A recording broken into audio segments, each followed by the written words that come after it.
think somewhere deep down, you're just terrified. Welcome to Watch Mojo, and today we're counting down our picks for the top 10 DC deleted scenes. Top secret. The war is over, but the good fight goes on. For this list, we'll be looking at the most intriguing cut scenes from live-action DC movies, whether we've actually seen them or just heard about them. Keep in mind, there will be spoilers for things that are in the films. Do you wish any of these had made it into their final films? Let us know in the comments below. Hey Mojoholics! For a chance to win cash prizes, play our live daily trivia challenges every day at 3 p.m. and 8 p.m. Eastern only at WatchMojo.com/play. Number 10. Krypton. Superman Returns. The opening of Superman Returns gives audiences a brief summation of the hero's backstory, but it almost began entirely differently. 5 years. If your father was alive, he never would have let you go. A deleted opening shows Superman visiting his destroyed home planet, Krypton. Although there's no dialogue, it still has some noteworthy moments. We see him discover a massive carving of his emblematic S and narrowly avoid crashing into giant chunks of kryptonite. The movie chronicles Superman's return to Earth after a mission to see if any Kryptonians remained on the planet. Did you find what you were looking for?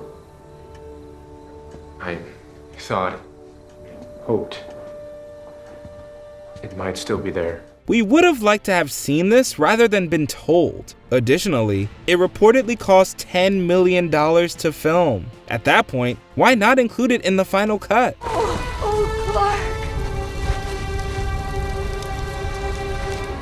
Oh, my boy. Number 9. Joker's deal with Enchantress. Suicide Squad. Blah, blah, blah, blah, blah, blah, blah, blah, blah. All of that chit-chat's gonna get you hurt. Oh my God. We've heard an awful lot about how the majority of Jared Leto's scenes as the Joker were removed from 2016's Suicide Squad. One that sounds fascinating takes place between him and Enchantress, the film's main antagonist. As director David Ayer has stated, the two would have agreed to an arrangement during the climax that saw Joker leave the battlefield with Harley, returning home to be the king of Gotham. This bird is baked. Okay, honey, it's me and you. However, Harley would have chosen her team over him, beginning her arc of independence earlier on instead of how we see it in Birds of Prey. There are a lot of reasons vocal fans want to see the so-called Ayer cut, and we personally would love to see this scene. I am your ally, and I know what you want. Exactly what you want. Number 8. Ellie Constantine. Do you know that you're the one soul he'd actually come up here to collect himself? Ellie, a break here, huh? This wasn't just a cut scene. It's an entire character that was all but removed. This DC adaptation follows the occult detective John Constantine, played by Keanu Reeves. His journey is mostly a solitary one, though it nearly wasn't. Michelle Monaghan was cast and filmed a handful of scenes as Ellie, a half-demon with a seriously twisted sense of humor. You know, I'm really gonna miss having someone up here I can relate to. She could have played an important role in the story, as she was connected to Lucifer and had a romantic relationship with John. But director Francis Lawrence wanted his hero to be a lonelier character, and so she was removed. This approach does work in the movie, though it's still interesting to watch her deleted scenes. Oh, John. You know how much I love it on this side? It's just an opportunity to make it permanent. Number 7. Kelex, Man of Steel. Alex, are you here?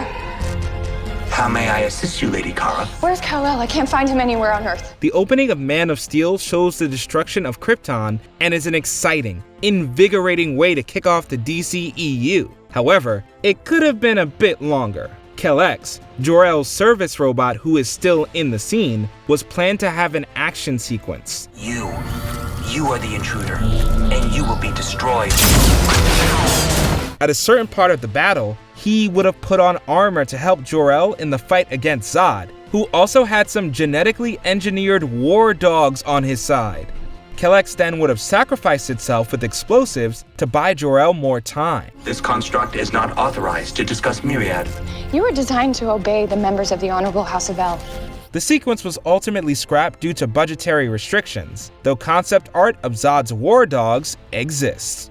Number 6. A Green Lantern appearance. Zack Snyder's Justice League. In brightest day, in blackest night, no evil shall escape my sight. When Zack Snyder finally got to finish Justice League the way he envisioned, he included multiple scenes we knew to exist that weren't seen in the 2017 theatrical release. However, there was one big character Snyder wanted to include, but couldn't. At the end of the movie, Bruce Wayne is visited by Martian Manhunter, who speaks of Darkseid's upcoming war against Earth. I'm sure you know Darkseid is not finished with Earth. The anti-life equation is here somewhere. We have to find it before he does. This role was originally intended for Jon Stewart's Green Lantern, though he was removed at the request of Warner Brothers. You! Why'd you do this to me? Why? For money. Whose money? Snyder had already shot the scene with actor Wayne T. Carr in the role, who would later share an image of himself in costume on social media.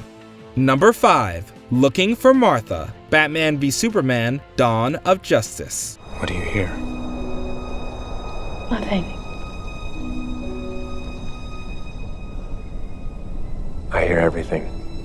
Zack Snyder has included some fairly dark elements in his DC features, but even he apparently has a limit. In the climax of Batman v Superman, villain Lex Luthor has kidnapped Clark's mother Martha. A cutscene showed Superman flying around and using selective hearing to try and pinpoint her location.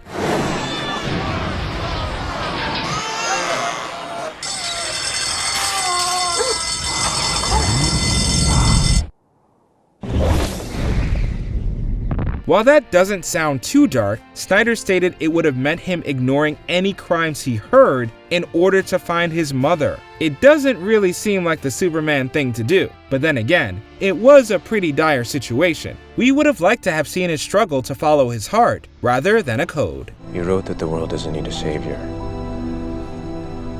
But every day I hear people crying for one. Number 4. The Mother Box. Wonder Woman. May we get what we need, But may we never get what we deserve. Post-credit scenes have long been a staple in superhero movies, popularized by the MCU. 2017's Wonder Woman was arguably the best DCEU movie up to that point, though it didn't follow Marvel with that inclusion. As the Blu-ray release showed us, it almost did. The deleted epilogue shows Etta Candy meeting up with Diana's allies in a pub. It is our first mission. Top secret. The war is over, but the good fight goes on. She speaks of a new mission for the team to recover an artifact, with her document showing the artifact to be a mother box. It would have been a nice setup for Justice League, hinting at the vital devices. Director Patty Jenkins decided not to include the scene because she felt the tone of both movies were different. So, when do we leave, boss? Number 3. A not-so-subtle recovery. Batman Forever. Your nightmares are there. And until you face them, I fear you will spend your life fleeing them. Joel Schumacher's time with The Dark Knight made for a campy era in the franchise. For his first Batman feature, that could have been different. A much longer, darker cut of Batman Forever allegedly exists somewhere at Warner Brothers. One of its most fascinating scenes takes place after Two-Face shoots Bruce Wayne, resulting in selective amnesia about his crime-fighting alter ego. I remember my life as Bruce Wayne, but all this is the life of a stranger. You were shot in the head, sir. To help, Alfred would have taken Bruce to the Batcave, where his memories would come flooding back after reading his father's diary. Representing the return of those memories was a gigantic bat. We'd love to see this mysterious 170-minute long version, if only to see this insane scene reinstated. Master Bruce. I'm Batman, Alfred. I'm Batman. Number 2. Hollis Mason's death. Watchmen. Well, it's been great talking to you, Sal. But, someone's knocking. The original graphic novel is packed with stunning moments, so many that the film adaptation couldn't realistically include everything. One scene that doesn't necessarily have an impact on the main story, but that was beautifully shot, is the death of Hollis Mason. The cutscene shows the original version of Night Owl reminiscing with the original Silk Spectre, but afterwards, he's attacked by a group of ruffians who end up beating him to death. You should have stayed retired, Owl. Juxtaposed with scenes of his crime-fighting days, it's both heroic and tragic to see how he goes out. Although he's far from a main character, the scene is so great and only a few minutes long that we wish Zack Snyder had been able to make room for it. Who did it? I knew you were gonna victimize me, man. What about my civil rights, huh? Just because I wear a knot doesn't mean Who murdered Hollis Mason? Before we continue, be sure to subscribe to our channel and ring the bell to get notified about our latest videos. You have the option to be notified for occasional videos or all of them. If you're on your phone, make sure you go into your settings and switch on notifications. Number 1. Batman visits the Joker, The Batman. So meticulous. Like you've been planning this his whole life. In The Batman, we get an excellent Joker tease at the end of the movie following Riddler's capture. However, Batman's greatest enemy was originally intended to appear much earlier on. In a deleted scene, Batman goes to Arkham seeking Joker's expertise on how to deal with the burgeoning supervillain. Almost our anniversary, isn't it? There's a serial killer. I want your perspective. Of course, Joker doesn't exactly help Bruce, but we love getting another glimpse at him. Barry Keoghan is fantastic in just a small amount of screen time, despite being caked in horrific makeup. The cinematography is also wonderful, holding off on a full reveal and pulling us in. Although we've gotten a lot of Jokers over the past few years, we still hope to see more of this version. This is very upsetting to you. Let's get back to him. Why? You're so much more fun. I'm not here to talk about me. Did you enjoy this video? Check out these other clips from WatchMojo and be sure to subscribe and ring the bell to be notified about our latest videos.